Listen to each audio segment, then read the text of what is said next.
η χώρα διήρχετο μίαν κρίση, αναζητούσα διέξοδον εξ ενός πολιτικού αδιεξόδου εις το οποίον είχε εισέλθει.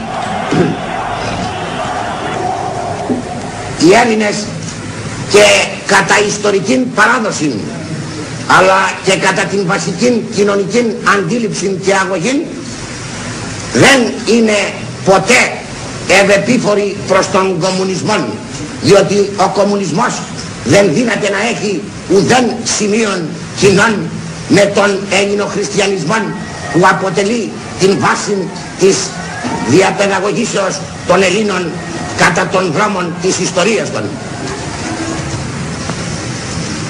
Προ αυτής της καταστάσεως ο εθνικός στρατός, ένοπλοι δυνάμεις της χώρας, η μόνη ουδετέρα εις των χώρων του πολιτικού κατασπαραγμού δύναμης η οποία υπήρχε, έκρινεν ότι όφιλε να παρέμβει για να αποτρέψει των δρόμων προς τον κρυμνόν.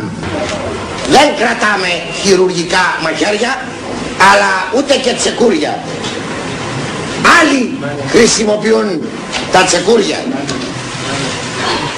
Εννοώ ότι ο καθένας μπορεί να πιστεύει ισίον σύστημα επιθυμεί. Οι Έλληνες δεν είναι δυνατόν να πιστεύουν στον κομμουνισμό. Μην ξεχνάτε όμως, κύριοι, ότι ευρισκόμεθα προ ενός ασθενούς τον οποίον έχουμε επί της χειρουργικής κλίνης και τον οποίον εάν ο χειρουργός δεν προσδέσει κατά τη διάρκεια της εγχειρήσεως υπάρχει περίπτωση αντί δια της εγχειρήσεως να του χαρίσει την αποκατάσταση της υγείας, να τον οδηγήσει εις τον θάνατο. Οι επαναστάτες ήσαν βέβαιοι ότι και με τα ποδήλατα ακόμη αν κατέβαιναν κάτω θα τους υπεδέχεται ο ελληνικός λαός με ανοιχτές τις αγκάλες, διότι ήθελε μια επανάσταση και να το έλεγε απλώς και χωρίς άρματα, με ένα καλαμάκι απλώς θα υπεδέχεται ο ελληνικός λαός σύσσωμος την επανάσταση. Κύριε Πρόεδρε, βασικός σκοπός της επαναστάσεως είναι η αναμόρφωση του ελληνικού λαού. Ποια πρότυπα προτίθεστε να χρησιμοποιήσετε? Ο άνθρωπος είναι πολύ περίεργος σε όλους τους χώρους και τόπους της γης. Ιδιαιτέρως όμως και στον ελληνικό χώρο ο άνθρωπος είναι λίγο πιο περίεργος, διότι του αρέσει πάρα πολύ η άκρατος ελευθερία.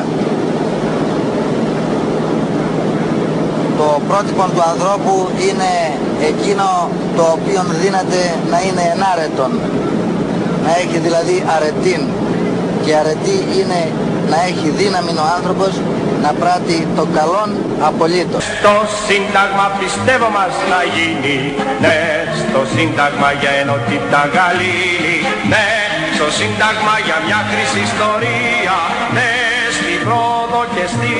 Τι θα ψηφίσετε? Δεν λέγεται αυτό. Ναι. Ασφαλώς ναι. Ναι! Ναι. Ναι. Καλημέρα κύριε Πρόεδρε. Το δουλειάριό σας. Αγκαλιασμένη δυνατή, με δάκρυα πρώτο διοικητή και πρώτο το στρατιώτη. Με δάκρυα πρώτο διοικητή και πρώτο το στρατιώτη. Εσείς τη συνάντηση πρωτεργάτων της εθνικής και επαναστατικής κυβερνήσεώς μας. 21 Απριλίου. Καλώς ήρθατε.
δυνάμει να είπω εάν θα υπήρχε περίπτωση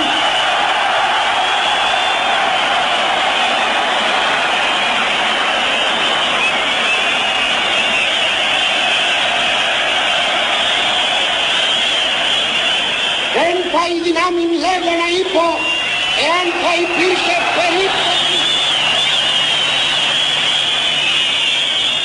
Meines Erachtens, es gibt eine realistische, eine praktische Lösung, die Rückkehr des Königs und die Bildung einer Übergangsregierung unter dem ehemaligen Ministerpräsident Karamanlis, der ein sehr großes Ansehen im griechischen Volke hat, eine Regierung, in die Griechenpolitiker die verschiedenen politischen Tendenzen vertreten, mit Ausnahme der Kommunismen teilnehmen. En ce qui concerne spécialement la solution de Karamanlis, nous étions favorables.